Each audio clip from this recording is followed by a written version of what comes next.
L'esempio più eclatante è quello della passata di pomodoro che abbiamo visto negli anni passati, il triplo concentrato proveniente dalla Cina con l'aggiunta di acqua nel nostro paese veniva venduto come prodotto italiano sui mercati internazionali.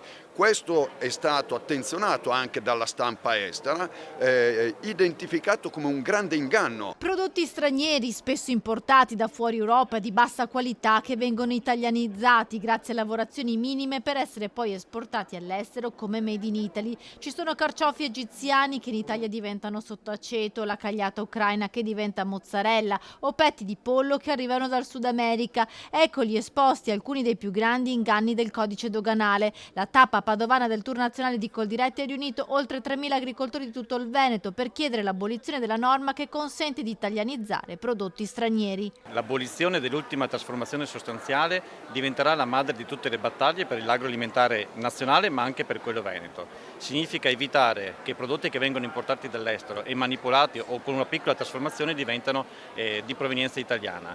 Riteniamo che sia un'operazione di trasparenza e di verità per i nostri produttori ma anche per i nostri cittadini consumatori che da questo devono trovare la possibilità di acquistare nei supermercati o in qualsiasi punto vendita prodotti del territorio e prodotti nazionali fatti con i più alti standard qualitativi. In Italia c'è l'obbligo dell'etichetta di origine che consente al consumatore di conoscere la provenienza del prodotto, ma questo non in Europa, dove la mozzarella può essere fatta con latte tedesco, polacco, di caglia ucraina appunto e poi venduta come made in Italy, così come la pasta fatta con il grano canadese glifosato. Questa cattiva pratica consentita dall'Europa, così come i falsi prodotti italiani ma che sono cosiddetti Sounds of Italy, cioè che richiamano nel nome un prodotto italiano all'estero, hanno raggiunto la cifra record di 120 miliardi di euro, colpendo le specialità italiane, soprattutto quelle DOP. È un altro fenomeno che oggi cuba quasi 2 volte la nostra esportazione, soprattutto negli Stati Uniti, che dobbiamo combattere sia in Europa ma anche all'estero per dare proprio quella trasparenza e tracciabilità dei nostri prodotti che oggi invece vengono copiati o italianizzati